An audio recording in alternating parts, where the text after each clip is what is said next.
L'histoire nous regarde. Et elle retiendra si aujourd'hui nous avons choisi de juger par justice ou par facilité. Je suis Abigail Alexandre, avocate de la défense. Et aujourd'hui, ma cliente fait face à une accusation extrêmement grave, celle d'amplifier les inégalités.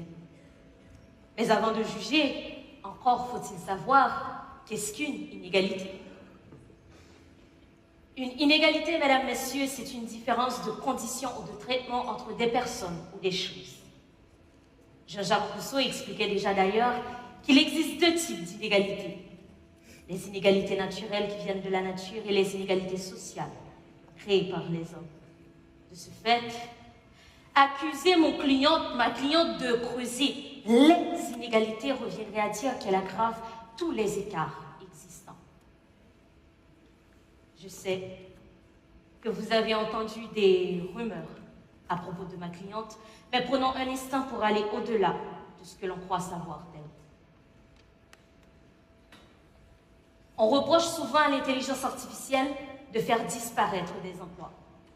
Et pourtant, selon le World Economic Forum, les transformations technologiques, dont ma cliente, devraient créer 170 millions d'emplois d'ici 2030. Via des plateformes de recrutement comme HireVue, elle est aussi celle qui masque le genre pour ne laisser voir que le talent des candidats. Comme la révolution industrielle a créé les métiers des transports, des télécommunications, l'intelligence artificielle ouvre aujourd'hui de nouveaux horizons et parfois même, elle sauve des vies. Vous connaissiez l'histoire de Lorraine?